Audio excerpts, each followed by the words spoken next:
Halo semuanya, perkenalkan nama saya Rofiana Soleka dengan NIM 231221014. Pernahkah kita berpikir bahwa cara kita menilai sesuatu, cara kita melihat dunia, atau bahkan cara kita mendengar, itu sangat dipengaruhi oleh latar belakang budaya kita sendiri. Dalam dunia konseling, kesadaran akan hal itu sangat krusial.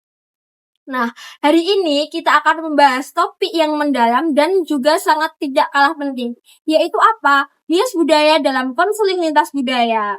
Nah, mengapa hal itu menjadi penghalang dan bagaimana kita sebagai calon konselor bisa mengatasinya? Mari kita simak penjelasan berikut. Pertama-tama, kita harus pahami dulu apa itu bias budaya. Secara sederhana, bias budaya adalah kecenderungan cara kita menilai, memandang, dan berinteraksi dengan orang lain berdasarkan standar nilai, asumsi, budaya kita sendiri. Kita menganggap cara yang kita lakukan itu adalah sesuatu hal yang normal atau bahkan kita anggap benar. Dalam konseling, bias budaya ini bisa muncul dalam berbagai bentuk, dari asumsi keluarga yang ideal, emosi yang wajar, atau bahkan hingga definisi kesuksesan hingga kesehatan mental itu sendiri. Nah, bias budaya ini dapat menyebabkan dampak negatif terhadap proses konseling. Dampak yang pertama, yaitu konselor bisa salah menafsirkan ekspresi, perilaku, atau bahkan keluhan klien karena konselor menggunakan tolak ukur budayanya sendiri, yang menyebabkan diagnosisnya tidak akurat. Dampak yang kedua, yakni klien merasa kurang dipahami dan merasa direndahkan, yang menyebabkan ketidaknyamanan klien, kurangnya kepercayaan terhadap konselor, dan bisa terjadinya penolakan terhadap konseling itu berlangsung. Dampak yang ketiga yakni berdampak pada tujuan konseling itu sendiri, misalnya pada pengembangan potensi klien, pemahaman diri klien, dan penyelesaian masalah klien itu kurang terselesaikan secara efektif dikarenakan komunikasi dan pemahaman yang bias. Nah, bagaimana agar konseling lintas budaya ini bisa efektif dan etis? Kita sebagai calon konselor perlu mengembangkan prinsip dan kompetensi budaya. Apa aja? Ayo kita simak.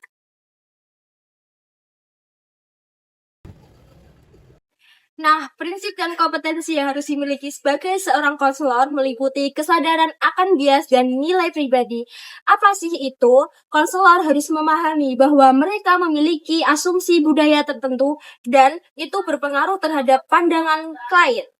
Nah, yang kedua itu pengetahuan budaya klien. Kita sebagai calon konselor harus memahami latar budaya klien seperti tradisi, nilai, bentuk, dan apapun itu yang berkaitan dengan budaya.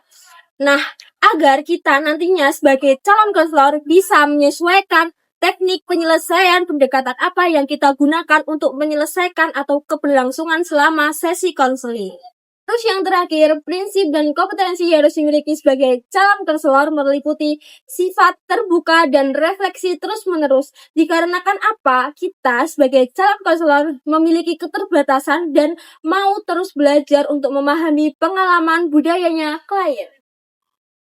Selanjutnya, setelah kita bahas bias budaya dalam konseling lintas budaya, maka saya akan jelaskan kembali artikel dan jurnal yang mendukung pembahasan pada kali ini. Stay tune ya! Terdapat jurnal pendukung yang membahas bias budaya dalam konseling lintas budaya, yaitu Jurnal Kopendik, Jurnal Ilmiah Konseling Pendidikan pada tahun 2023 dengan berjudul Pandangan Psikoanalisis dalam Konseling Lintas Budaya dan Cara Menghilangkan Bias Budaya pada Peserta Didik, karya Imelda Putriani. Nah, pada jurnal ini menjelaskan bahwa dalam konseling lintas budaya, bias budaya sering muncul karena adanya perbedaan nilai, norma, kebiasaan, serta latar belakang budaya antara konselor dan peserta didik atau konseli melalui sudut pandang psikoanalisis. Bias budaya dipahami sebagai sesuatu yang dapat bersumber dari pengalaman masa lalu, nilai-nilai yang tertanam, dan proses bawah sadar konselor. Apabila bias ini tidak disadari, konselor dapat salah menafsirkan perilaku, emosi, maupun permasalahan klien. Oleh karena itu, jurnal ini menekankan akan pentingnya kesadaran konselor, empati, penerimaan tanpa syarat, serta pemahaman mendalam tentang latar belakang budaya peserta didik sebagai upaya mengurangi budaya dalam proses konseling. Nah, selain itu ada juga artikel pendukung dengan berjudul Bias Budaya dalam Layanan Bimbingan dan Konseling karya Aji Wibawa yang dimuat dalam jurnal BKONS, Bimbingan dan Konseling Budi pada tahun 2025.